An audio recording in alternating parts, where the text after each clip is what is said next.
పెరుగుతున్న జనాభాకు సరిపడా ఆహార పదార్థాల ఉత్పాదకత సాధించాలంటే ముందుగా దృష్టి పెట్టాల్సింది విత్తన నాణ్యతపైనే. విత్తు మంచిదైతేనే మేలైన దిగుబడి రైతు సొంతమవుతుంది. మన ప్రధాన ఆహార పంటైన వరిలో విత్తనం పైన రైతులు అధికంగా ఖర్చు చేస్తుంటారు. నిజానికి వరిలో విత్తనోత్పత్తి చాలా తేలిక. విత్తనంపై పెట్టే ఖర్చును తగ్గించుకోవాలన్నా, కల్తీ లేని నాణ్యమైన విత్తనం పొందాలన్నా ఎవరి విత్తనం వారే పండించుకోవడం ఎంతైనా శ్రేయస్కరం. నకిలీ, నాసి విత్తనాలు రాజుమేలుతున్న తరుణంలో రైతులే సొంతంగా విత్తనోత్పత్తి చేసుకోవాల్సిన ఆవశ్యకత పెరుగుతోంది. తోటి రైతులకు మేలైన విత్తనాన్ని విక్రయించడం ద్వారా అదనపు ఆదాయాన్ని పొందే అవకాశమూ ఉంటుంది. వరి విత్తనోత్పత్తిలో పాటించాల్సిన మెలకువలను తెలియజేస్తున్నారు ఆచార్య ఎన్జీ రంగా వ్యవసాయ విశ్వవిద్యాలయం, నైరా వ్యవసాయ కళాశాల విస్తరణ విభాగం అధ్యాపకులు డాక్టర్ డి చిన్నమనాయుడు. శ్రీకాకుళం జిల్లాలో కానీ, ఉత్తర కోస్తా కానీ, ఆంధ్రప్రదేశ్లో కూడా ఖరీఫ్ పంట కాలంలో వరి ఒక ప్రధానమైనటువంటి పంట. మరి ఇంత విస్తీర్ణంలో వరి వేస్తున్నప్పుడు విత్తనం కూడా అవసరం కూడా ఎక్కువ ఉంటుంది. ఒక్కొక్కసారి రైతులు సకాలంలో విత్తనం దొరకక, నాణ్యమైన విత్తనం దొరకక, అదేవిధంగా ప్రభుత్వ శాఖల నుంచి కానీ, డిపార్ట్మెంట్స్ సకాలంలో విత్తనం ఇవ్వలేని పరిస్థితి. ఒకవేళ ఇచ్చినా కానీ కొన్ని నాణ్యతా ప్రమాణాలు సరిగా లేకపోవడం వల్ల రైతులు పంట వేసిన తర్వాత ఈ విత్తనంలో కల్తీలు కానీ, విత్తన నాణ్యత దెబ్బతినేటప్పుడు ఆ ప్రభావం పంట మీద కూడా పడి మరి పంట కూడా నికర ఆదాయం తగ్గడం అనేది జరుగుతుంది. మరి ఇప్పటికే రైతులకి చెప్తున్నాం, సొంత విత్తనం తయారు చేసుకోవాలి, లేదా గ్రామీణ స్థాయిలోనే సంఘటితంగా ఆ ప్రాంతానికి కావలసిన రకాలను ఎంపిక చేసుకుని విత్తనోత్పత్తి చేసుకోవాలని. అదేవిధంగా ఈ ఏపీ సీడ్స్ కార్పొరేషన్ కానీ, కృషి విజ్ఞాన కేంద్రాలు, అదేవిధంగా రకరకాల సంస్థలు ఈ విత్తనోత్పత్తి కోసం చాలా వరకు కృషి చేయడం జరుగుతుంది. మరి ఖరీఫ్లో కూడా విత్తనం కోసం ఇప్పటికే రైతులు చాలా వరకు వేస్తుంటారు వరి పంటను. సాధారణ మార్కెట్లో అమ్ముకోవడానికైతే మామూలు జాగ్రత్తలు కొంతవరకు సరిపోతాయి. కానీ విత్తనోత్పత్తి కోసం, ఎందుకంటే విత్తనం అనేది నాణ్యత చాలా ముఖ్యమైన అంశం.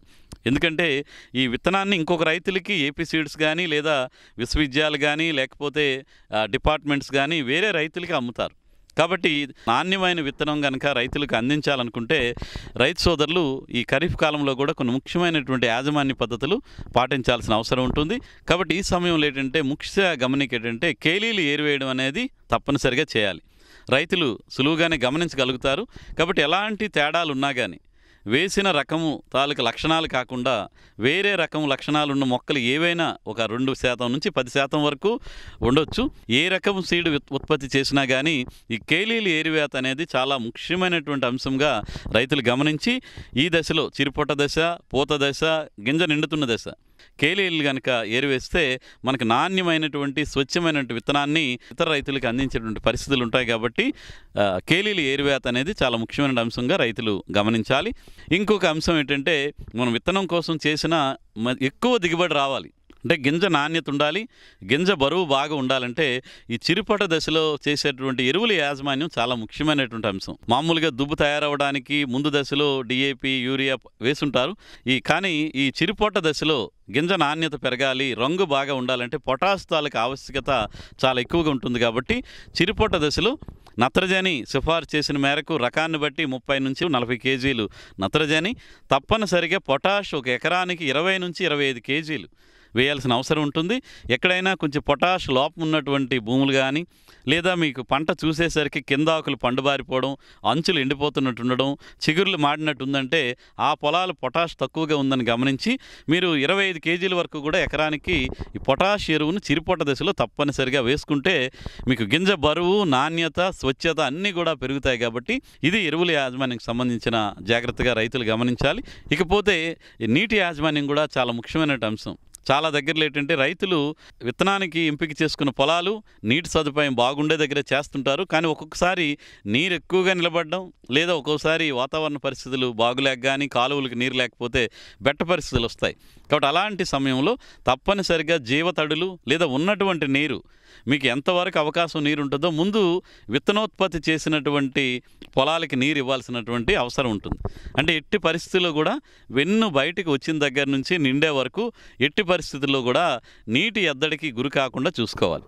అలాంటప్పుడే మనం గింజ బరువు కానీ ఈ కంకి నిండేటప్పుడు, వెన్ను నిండేటప్పుడు మంచి నాణ్యమైనటువంటి గింజలు తీసుకోవడానికి అవకాశం ఉంటుంది. కాబట్టి రైతు సోదరులు మరీ ఎక్కువ నీరు నిలబెట్టక్కర్లేదు. కానీ పూత దశ నుంచి గింజ వచ్చే వరకు కూడా 2 అంగుళాల నుంచి 5 అంగుళాల నీరు పొలంలో ఉండేటట్టు జాగ్రత్త తీసుకోవాలి.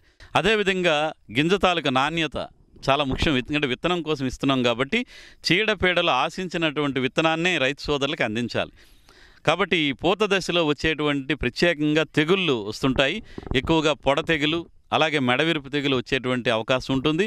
అదేవిధంగా మీకు మానిపండు తెగులు ఇది వస్తే ఏమవుద్దంటే గింజల మీద ఈ సిద్ధబీజాలన్నీ నల్లటి సిద్ధబీజాలుండి అది కదిపామంటే ఆ సిద్ధబీజాలన్నీ కూడా ఇతర గింజలకు కూడా వెళ్ళిపోయి ఆ గింజల తలకు రంగు చూసుకుంటే మాత్రం తేటుగా ఉండకుండా కొంచెం నల్లగా కానీ రంగు పాలిపోయినట్టు కనిపిస్తాయి.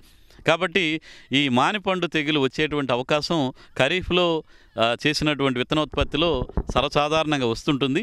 మీరు వచ్చినా రాకపోయినా కానీ ముందు జాగ్రత్తగా ఈ మానిపండు తెగులు కానీ లేదా మెడవిరుపు తెగులు ఇలాంటివన్నీ రాకుండానే మనం ట్రైసైక్లోజోల్ 0.6 గ్రాములు, అదేవిధంగా ప్రాపికొనజోల్ 1 మిల్లీలీటర్ 1 లీటర్ నీటికి చొప్పున కలుపుకొని 200 లీటర్ల నీటికి వెన్నులు 25 నుంచి 30% బయటకు వస్తున్న సమయంలో కనుక మీరు ఒకవైపు అగ్గి తెగులుకి ఇంకొక వైపు మానిపండు తెగులుకి కూడా మీరు కలిపి ముందు జాగ్రత్తగా పిచికారీ చేయాలి. వచ్చిన తర్వాత పిచికారీ చేస్తే అప్పటికే కొంత గింజలు నాణ్యత లోపం కానీ లేకపోతే దెబ్బతినేటువంటి అవకాశం ఉంటుంది. కాబట్టి ముందు జాగ్రత్తగానే మీరు కనుక మానిపండు తెగులుకి మెడవిరుపు తెగులుకి కనుక సరైనటువంటి జాగ్రత్తలు తీసుకుంటే మనం నాణ్యమైనటువంటి విత్తనాన్ని రైతులకు అందించేటువంటి అవకాశం ఉంటుంది. ఇకపోతే కోత సమయంలో జాగ్రత్తలో తీసుకున్నప్పుడు కోసేటప్పుడు ఏంటంటే ఇతర రకాల పొలాలు ఏమైనా పక్కన ఉంటే గట్టు నుంచి ఒక 2 మీటర్ల వరకు కూడా కోసేటప్పుడు అది విడిగా కోసేయాలి. దాని విత్తనం కోసం పంపించకూడదు. కాబట్టి దీన్నే మనం ఐసోలేషన్ అంటాం. ఎందుకంటే ప్రస్తుత పరిస్థితిలో రైతులు ఐసోలేషన్ డిస్టెన్స్ అంటే అంత మెయింటైన్ చేయలేకపోతున్నారు. ఒక రకం వీరు స్వర్ణ ఇస్తే పక్కన ఇంకోటి 11, 21 సాంబా మసూరి ఇలాంటి ఉండేటువంటి అవకాశం ఉంటుంది. కాబట్టి వాటికి ఈ పరపరాగ సంపర్కం కానీ జరిగినప్పుడు సెల్ఫ్ పాలినేటెడ్ అయినా కానీ కొన్ని నాణ్యత దెబ్బతినేటువంటి అవకాశం ఉంటుంది. కాబట్టి కోత కోసేటప్పుడు కూడా గట్టు దగ్గర ఉన్నటువంటి చేనును ముందుగా కోసి మిగతా చేనును మాత్రమే విత్తనానికి పంపించగలను. ఇలాంటి జాగ్రత్తలు మనకి చిరిపొట్ట దశ నుంచి గింజ నిండే వరకు కూడా రైతులు కనుక సరైనటువంటి సంరక్షణ సస్యరక్షణ చేయగలిగితే నాణ్యమైనటువంటి విత్తనం రైతులకు అందించడమే కాకుండా మీరు కూడా ఎక్కువ ఉత్పత్తి చేసి ఎక్కువ నికరాదాయం విత్తనోత్పత్తి ద్వారా తీసుకోవడానికి అవకాశం ఉంటుంది. మరి రైతు సోదరులు ఇప్పుడు క్షేత్రస్థాయిలో ఎవరైతే విత్తనోత్పత్తి చేస్తున్నారో ఆ రైతులు ఇప్పుడు మనం చెప్పుకున్నటువంటి మెలకువలు యాజమాన్య పద్ధతులు పాటించాల్సిందిగా కోరుతున్నాను.